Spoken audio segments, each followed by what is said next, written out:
अस्सलाम वालेकुम dear students. आज हम जो टॉपिक डिस्कस कर रहे हैं वो है इलास्टिसिटी।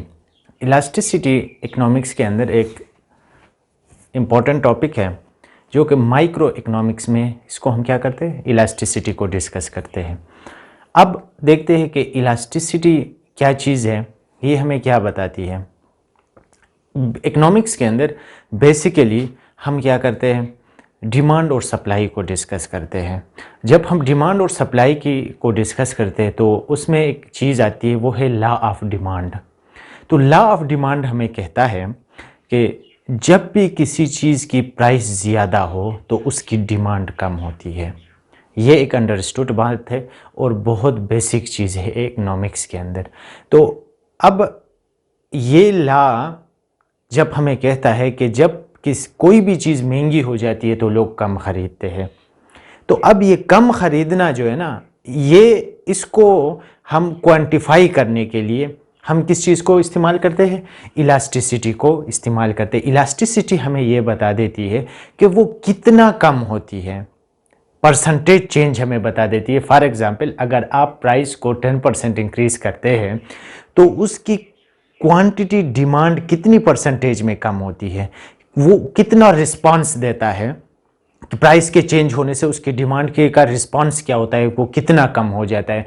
तो ये एक जो है ना, पॉलिसी मेकर्स स्पेशली इस कंसेप्ट को बहुत ज़्यादा यूज़ करते हैं टैक्सेस में, सब्सिडीज़ में, कि किसी भी चीज़ की जो है ना, अगर हम उसको इंक्रीज़ करते हैं तो लोगों का रिस्पांस क्या होगा। इस वजह से इलास्टिसिटी को इकोनॉमिक्स के अंदर एक ख़ास इम्पॉर्टेंस मिलती है, और इसको समझे बगैर कोई भी पॉलिसी मेकर, कोई भी इकोनॉमिस्ट एक चीज़ को जो है ना सही तरह से वो एक इफ़ेक्टिव पॉलिसी डेवलप नहीं कर सकता। तो इसीलिए आए हम भी इसको समझने की कोशिश करते हैं। ओके, अब इलास्टिसिटी अगर ये कहता है कि डिमांड, जब किसी चीज़ की प्राइस ज़्यादा हो तो डिमांड कम होती है, वो कितना कम होती है, ये तो मैंने आपको बता दिया। अब हम इसकी थ्योरेटिकल डेफिनेशन को मैं आपको बता रहा हूँ कि इलास्टिसिटी क्या है। रिस्पॉन्स बता देती है एक इकोनॉमिक्स वेरिएबल का दूसरे इकोनॉमिक वेरिएबल के। एक इकोनॉमिक वेरिएबल में जब चेंज आ जाए, let's say we have price and quantity demand, these are two economic variables, ठीक है। अब ये डिफिनीशन हमें बताती है कि ये रिस्पॉन्सिवनेस ऑफ इकोनॉमिक वेरिएबल, एक इकोनॉमिक वेरिएबल का response to a change in other economic variable. Let's say if we have quantity demand, then elasticity tells us the response of quantity demand increase or decrease. Response ही हो सकता है, या quantity demand बढ़ सकती है या कम हो सकती है, due to change in other economic variable. Means के प्राइस जो कि एक दूसरा इकोनॉमिक वेरिएबल है, ये एक दूसरे पे डिपेंडेंट है, इनका एक आपस में रिलेशन है। लॉ ऑफ डिमांड हमें कहता है there is a negative relation between quantity demand and price. जब प्राइस ज्यादा होती है तो क्वांटिटी डिमांड कम होती है, इसलिए curve downward, demand curve downward sloping होता है। तो ये रिस्पांस हमें बता देता है कि एक इकोनॉमिक वेरिएबल के चेंज होने में दूसरे इकोनॉमिक वेरिएबल का क्या रिस्पांस होता है, आइदर इट इज पॉजिटिव और नेगेटिव। और अगर पॉजिटिव है तो कितने परसेंटेज पॉजिटिव है, कितनी परसेंट जो है ना इसके इंक्रीज होने से ये इंक्रीज हुआ है या डिक्रीज हुआ है, वो परसेंटेज हमें इलास्टिसिटी हमें बता देती है। अच्छा, अब दोबारा दूसरा जो डिफिनीशन है ये इस चीज को क्लियर करता है, the ratio of percentage change in dependent variable to a percentage change in independent variable. हम इसी एग्जांपल को ही ले लेते हैं। हमें ये पता है कि एक किसी भी फंक्शन के अंदर, ठीक है, दो वेरिएबल्स या दो से ज्यादा होते हैं, तो उनमें एक क्या होता है, इंडिपेंडेंट वेरिएबल होता है, बाकी जो वेरिएबल्स होते हैं वो उस पर डिपेंडेंट होते हैं, ठीक है। अब यहां पे अगर हम देख ले डिमांड फंक्शन पे, प्राइस और क्वांटिटी डिमांड को अगर हम देख ले, यहां पे प्राइस क्या है, इंडिपेंडेंट वेरिएबल है, और ये क्या है, डिपेंडेंट वेरिएबल है। Quantity demand is depends, quality demand depends upon price. अब ये क्या कहता है, percentage change in dependent variable. Dependent variable जो कि क्वांटिटी डिमांड है, इसमें परसेंटेज चेंज कितना आता है, due to change in independent variable. For example, अगर प्राइस हमने ज्यादा कर दिए 10%, तो क्वांटिटी डिमांड में कितने परसेंटेज जो है ना, क्वांटिटी डिमांड कम होती है।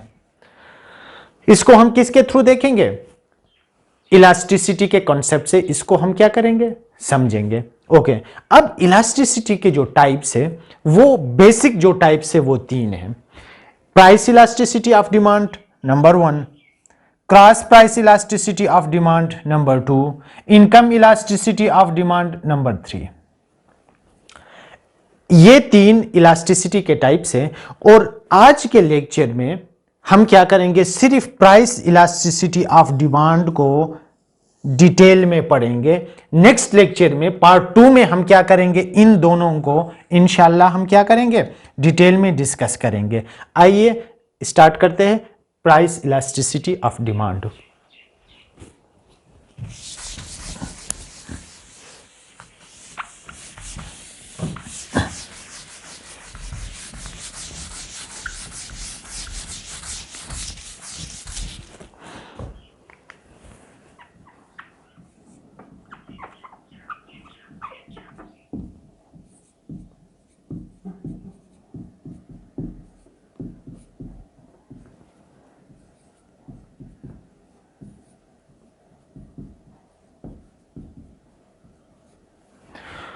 ओके, अब हम क्या करते हैं,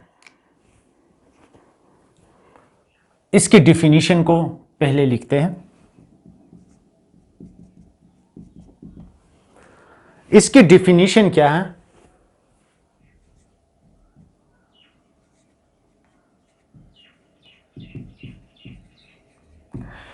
it demonstrate how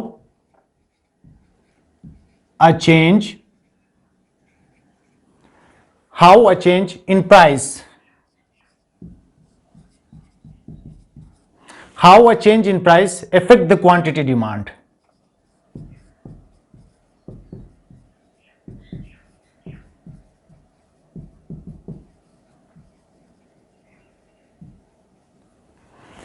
affect the quantity demand, ये हमें क्या बताता है कि प्राइस के चेंज होने से, जिस तरह मैंने आपको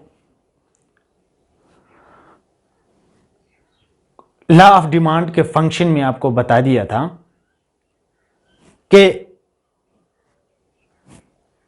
प्राइस के चेंज होने से क्वांटिटी डिमांड में क्या फर्क होता है।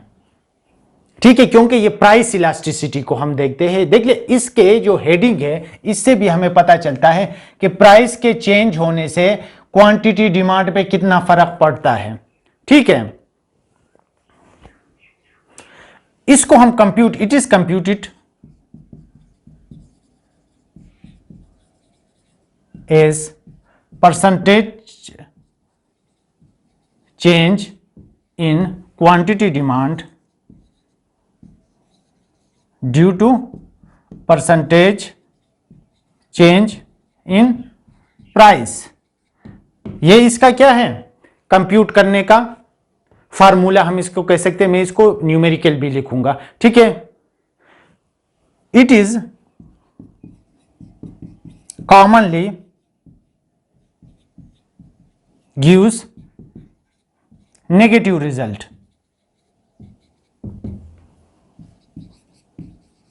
Due to law of demand.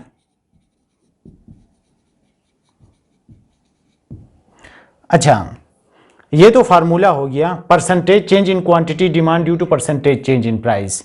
अच्छा, इसका जो आंसर हमारे पास आएगा, फार्मूला, इसको क्या करने के बाद, फार्मूले में वैल्यूज पुट करने के बाद उसका जवाब हमेशा नेगेटिव में होता है, ज्यादातर नेगेटिव में आ जाता है। ठीक है, तो ये किस लिए, क्योंकि प्राइस और क्वांटिटी डिमांड में नेगेटिव रिलेशनशिप है। इसकी वजह से इसका क्या होता है, रिजल्ट नेगेटिव में आ जाता है। इसका फार्मूला अगर हम देख लें,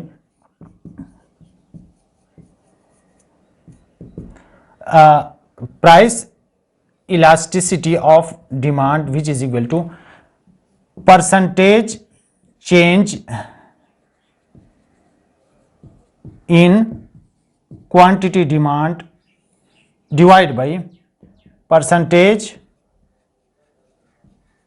चेंज इन प्राइस, ये इसका क्या है, फार्मूला है कि percentage change in quantity demand due to percentage change in price, जो कि मैंने आपको पहले भी बताया था।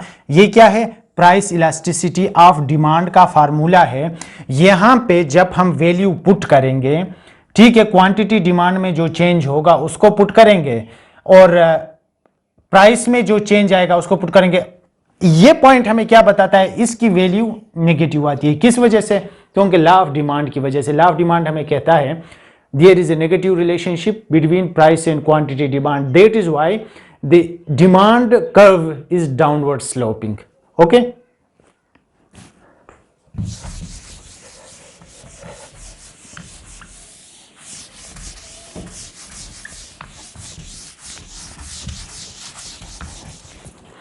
अच्छा, डिमांड जो होती है, डिमांड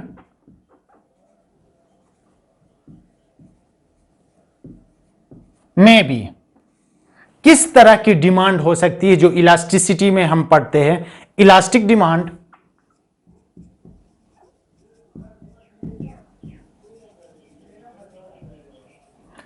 डिमांड इलास्टिक भी हो सकता है, ठीक है, इन इलास्टिक भी हो सकता है।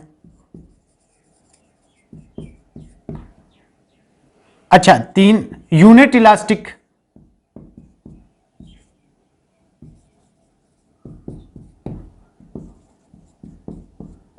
परफेक्टली इलास्टिक,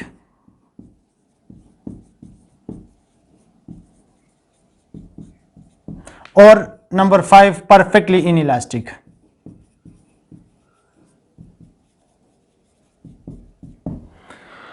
ये 5, कोई भी डिमांड जब होती है जिसको हम इलास्टिसिटी के थ्रू जब हम देखेंगे तो या वो इलास्टिक डिमांड हो सकता है, इन इलास्टिक भी हो सकता है, यूनिट इलास्टिक भी हो सकता है, परफेक्टली इलास्टिक डिमांड और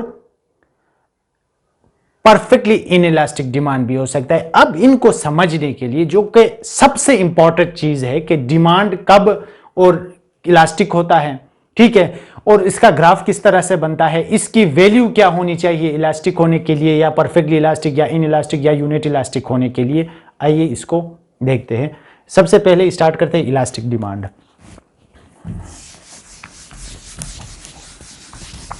okay dear students,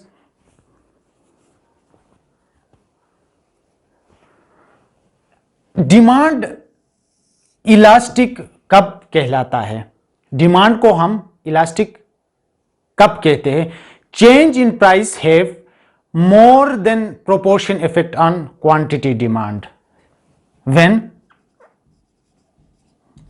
change in price have more when change in price have more than proportional effect,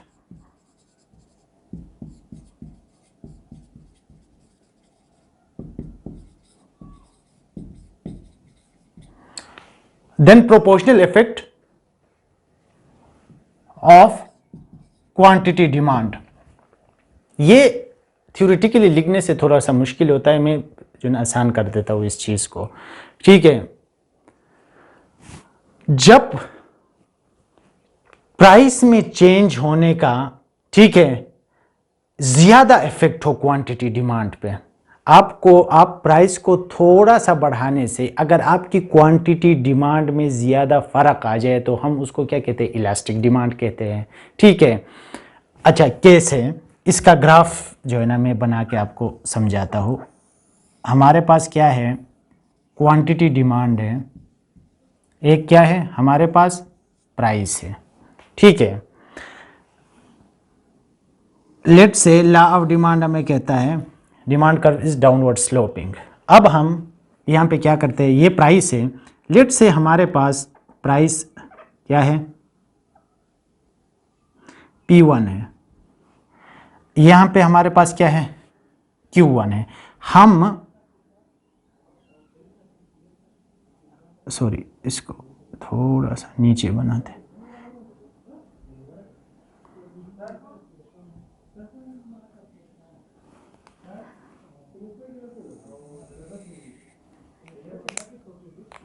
अच्छा, हमारे पास क्या है, क्वांटिटी डिमांड Q1 है, प्राइस P1 है। हम प्राइस को क्या करते हैं, थोड़ा सा बढ़ा देते हैं।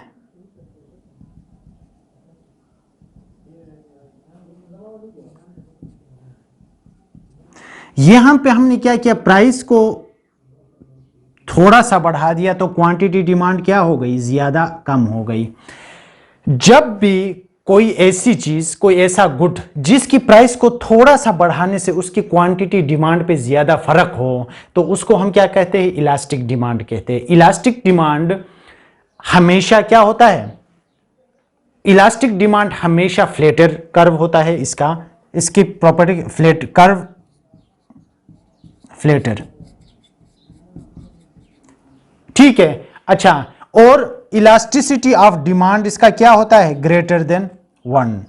Price elasticity demand of elastic price elasticity is always greater than 1, और इसका कर्व हमेशा क्या होता है, फ्लैटर होता है। और ये किस तरह के गुड्स के लिए, किस तरह के गुड्स की जो है ना इलास्टिसिटी, इलास्टिक डिमांड होती है, लग्जरी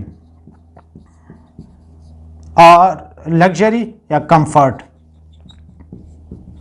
जो गुड भी कंफर्ट और लग्जरी के लिए इस्तेमाल होते हैं उनका डिमांड क्या होता है, इलास्टिक होता है। लेट से स्पोर्ट कार, नेसेसिटी नहीं है, एक उसकी प्राइस थोड़ी सी ज्यादा हो जाए तो लोग उसका डिमांड क्या करते हैं, कम कर देते हैं। ऑलरेडी उनकी प्राइस ज्यादा होती है, उससे भी अगर उसकी प्राइस में कुछ इंक्रीज आ जाए तो उसकी डिमांड बहुत ज्यादा क्या होती है, कम होती है। और इसकी इलास्टिसिटी हमेशा, जब जो फार्मूला मैंने आपको लिखवा दिया था उसमें आप पुट करेंगे वो ग्रेटर देन 1 होगा, तो उसको हम क्या कहते हैं, उसकी क्या है, इलास्टिसिटी, ये क्या है, इलास्टिक डिमांड है इसकी। मींस अगर उसकी वैल्यू ग्रेटर देन 1 है तो इसकी प्राइस इंक्रीज होने से आप कह सकते हैं कि इसकी क्या होगी, डिमांड ज्यादा कम होगी। नंबर 1। अच्छा, नंबर 2 पे क्या है,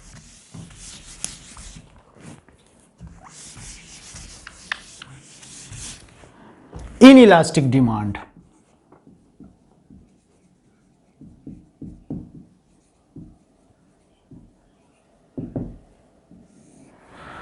नंबर 2 क्या है, इन इलास्टिक डिमांड क्या है, percentage change in price have less effect on quantity demand. Percentage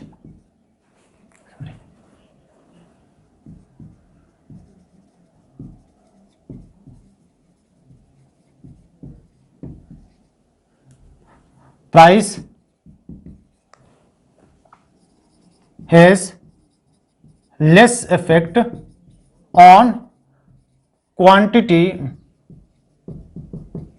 demand. अच्छा, इसमें क्या होगा, प्राइस के चेंज होने से क्वांटिटी डिमांड में ज्यादा जब फर्क ना आए, ज्यादा कम ना हो, तो उसको हम क्या कहते हैं, इनइलास्टिक डिमांड कहते हैं। वो कैसे, क्वांटिटी डिमांड प्राइस,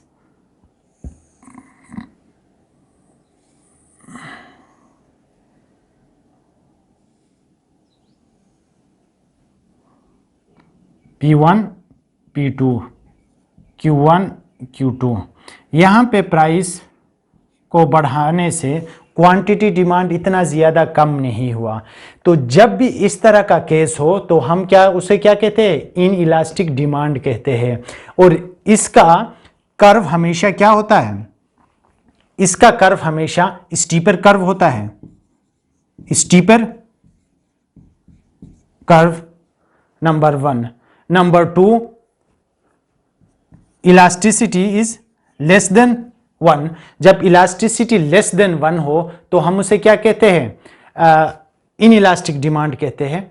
ठीक है, steeper curve, elasticity is less than 1। Okay, अब दूसरा हम क्या करते हैं,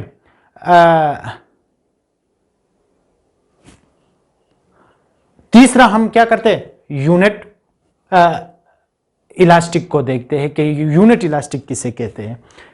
ये तो देख ले, इसमें क्या है, क्वांटिटी प्राइस में चेंज आने से क्वांटिटी डिमांड पे जब फर्क कम उस पे चेंज आ जाए उसको हम इनइलास्टिक कहते हैं, ज्यादा चेंज आ जाए इलास्टिक कहते हैं। अब तीसरा हमारे पास क्या है, unit elastic.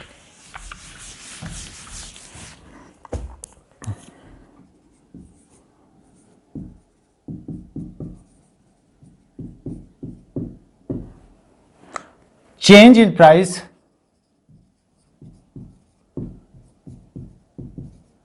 has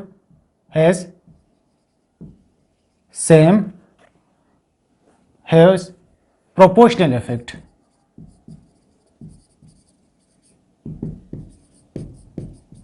on quantity demand.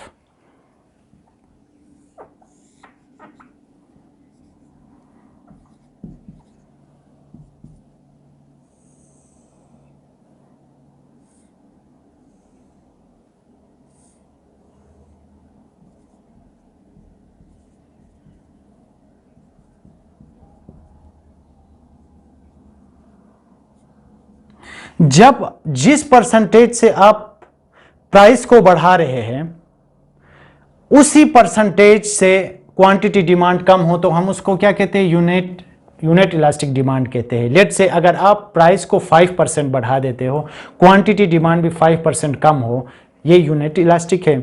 जब आप प्राइस को 5% बढ़ाते हो, क्वांटिटी डिमांड अगर 15% या 20 या 30% कम हो तो हमको इलास्टिक डिमांड कहते हैं। जब आप प्राइस को 5% बढ़ाते हो, क्वांटिटी डिमांड जब 2% या 3% मींस 5 से कम बढ़ जाए तो हम उसको क्या कहते हैं, इन इलास्टिक डिमांड कहते हैं। ठीक है। अच्छा, इसका एक कंसेप्ट यहां पे और भी है। यूनिट इलास्टिक में इस साइड पे और इस साइड पे 45 डिग्री का एंगल होता है, तो 45 डिग्री का एंगल से जो है ना ये और ये बराबर हो जाते हैं, ये चेंज और ये चेंज दोनों बराबर होते हैं। अब तीसरा हमारे पास क्या है, perfectly elastic demand.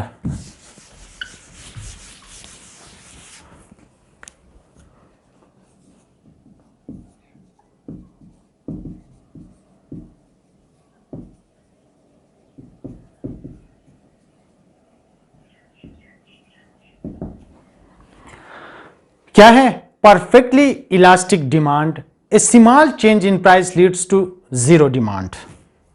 A small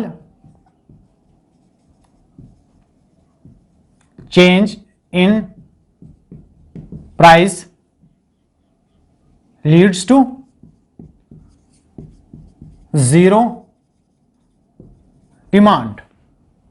अच्छा, इसका अगर हम ग्राफ बना दें,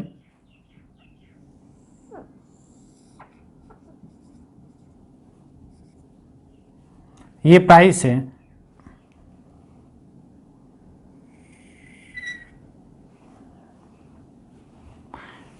ये इसका ग्राफ ऐसे जो है ना हॉरिजेंटल बनता है, और ये इसका इलास्टिसिटी क्या होता है, elasticity is equal to infinity. इस प्राइस पे जो है ना ऑलरेडी इसकी क्वांटिटी डिमांड जो है ना स्टैटिकली चल रही है। अगर इससे स्लाइटली भी प्राइस को स्लाइटली इंक्रीज किया जाए तो इसकी क्वांटिटी डिमांड क्या होगी, जीरो होगी। ठीक है।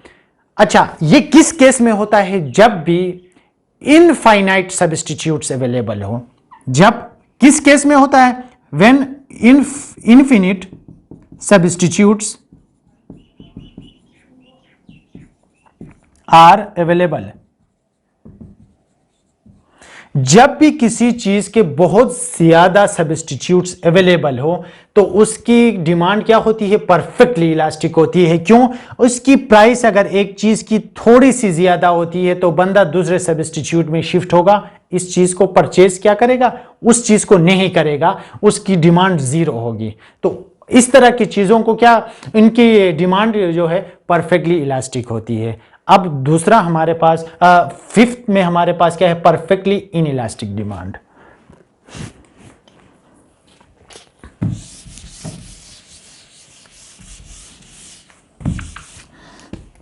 फाइव में हमारे पास क्या है, परफेक्टली इनइलास्टिक डिमांड। ठीक। अच्छा, perfectly inelastic demand, quantity demand does not changes to the percentage change in price.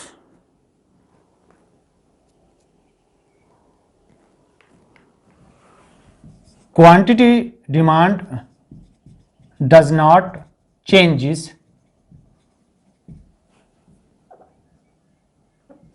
to the change in price. इस केस में क्या होता है, इसके डायग्राम को अगर हम देख ले हमें क्लियर होगा कि परफेक्टली इनइलास्टिक डिमांड क्या होती है, क्वांटिटी डिमांड और प्राइस, और इसका क्या होता है, वर्टिकल एक ग्राफ बन जाता है, ठीक है, और इसकी इलास्टिसिटी इज इक्वल टू 0, ठीक है। अब इस केस में जब भी किसी चीज की सब्स्टिट्यूट्स अवेलेबल ना हो तो उसी केस में क्या होगा, उसकी इलास्टिसिटी 0 होती है। प्राइस जितनी भी हो डिमांड उसकी होगी। प्राइस, इस प्राइस पे भी बंदा डिमांड कर रहा है, इस पे भी कर रहा है, इस पे भी कर रहा है, इस पे भी, इस पे जितने भी जो है ना, इसकी क्या है, प्राइस हो, इंक्रीज हो या डिक्रीज हो, क्वांटिटी डिमांड स्टैटिक रहता है उसका, ठीक है। अच्छा, अब इसके बाद हम क्या करते हैं, फैक्टर्स को देखते हैं कि कौन से ऐसे फैक्टर्स हैं जो कि प्राइस इलास्टिसिटी ऑफ डिमांड को इफेक्ट करते हैं। Factors affecting price elasticity of demand। कुछ ऐसे availability of substitutes,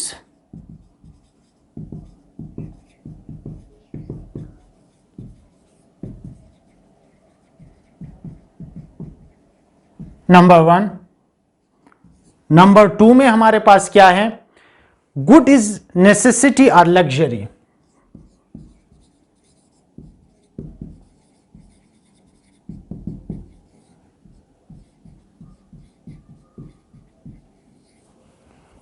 number 2। Number 3 में portion of income spend of good.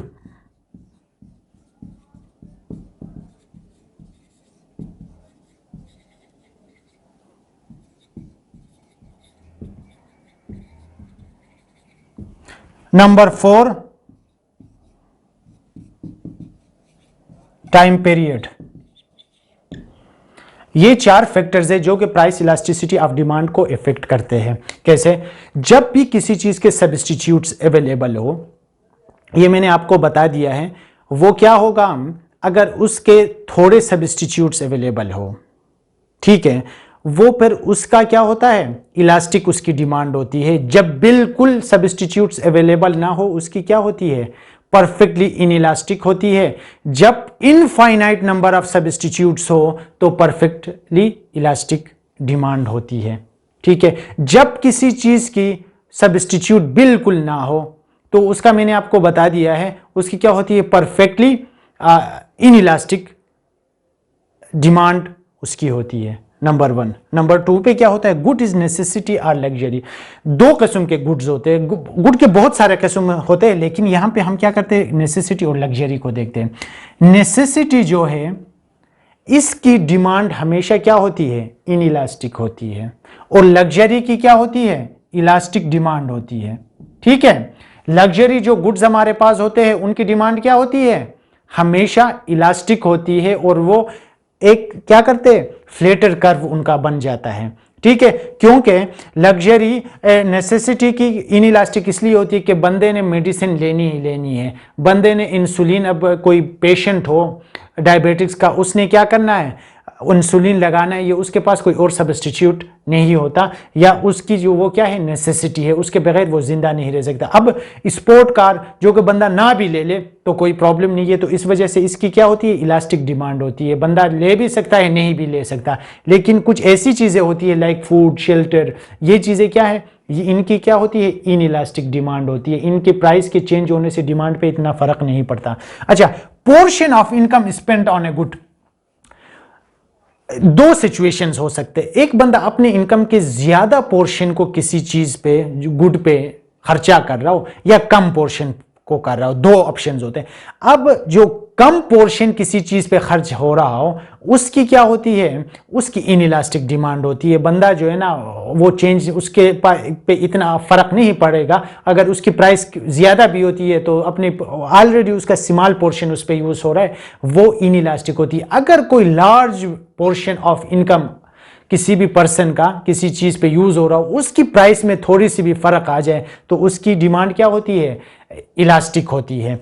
अच्छा, नंबर 4 ये जो कि बहुत इंपॉर्टेंट है, टाइम पीरियड, या इकोनॉमिक्स में हम अक्सर डिस्कस करते हैं शॉर्ट रन और लॉन्ग रन। ठीक है, इस पे जो है ना, शॉर्ट रन में क्या होता है, in elastic demand, demand is always in elastic, और लॉन्ग रन में क्या होता है, इलास्टिक, क्योंकि लॉन्ग रन में जो कंज्यूमर है उसको सब्स्टिट्यूट्स मिलने के चांसेस ज्यादा होते हैं, नई इनोवेशंस होती है, नए फैक्ट्रीज लगते हैं, तो उसको क्या कहते हैं, किसी भी गुड की उसको सब्स्टिट्यूट्स मिलने के चांसेस ज्यादा होते हैं। आज के लिए इतना ही काफ़ी। अल्लाह हाफिज़।